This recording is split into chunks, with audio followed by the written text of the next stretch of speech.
第一個敢跟中央唱反調的人，硬是用3封電報把中央已經定好的戰略決策給頂了回去。這事要是換了別人，不是被撤職就是挨批。可粟裕不但沒挨批，毛主席還親自出門迎接他。要知道，毛主席從來不出門迎接黨內同志，這還是毛主席第一次破例。粟裕一個野戰軍副司令員，憑什麼享受這樣的待遇？1946年夏天，國民黨撕毀停戰協定，對解放區發動全面進攻。中央軍委緊急制定戰略，讓山東和華中的主力部隊跳到外線去打，把戰火燒到國統區。6月26日，中央電令粟裕率華中野戰軍主力西出淮南，配合山東野戰軍作戰。接到命令後，粟裕陷入了沉思。他不是不想執行命令，而是他對蘇中戰場太熟悉了。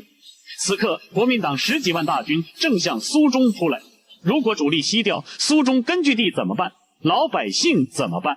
他反覆推演，得出一個結論：與其倉促西進，不如先在蘇中打一仗，消滅敵人有生力量，再考慮下一步。6月27日，粟裕做了一個大膽的決定，以個人名義給中央發電報，提出先在蘇中打一仗的建議。中央經過研究，採納了他的建議。7月13日，蘇中戰役打響，1個半月內，粟裕指揮華中野戰軍7戰7捷，殲敵5.3萬人。海安一戰更是打出了15-1的傷亡，比我軍傷亡200人，殲敵3000人。這個戰績震動了全國。毛主席專門發電報給各戰區推廣蘇中經驗。這只是第一次斗膽直陳。2年後，粟裕又幹了一件更大的事。1948年初，中央決定讓他率3個主力縱隊渡江南進，開闢江南戰場。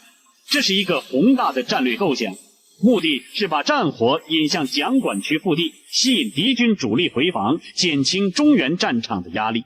然而，粟裕分析了當時的敵我態勢，得出了一個完全不同的結論：與其分兵渡江，不如集中兵力在中原打大殲滅戰。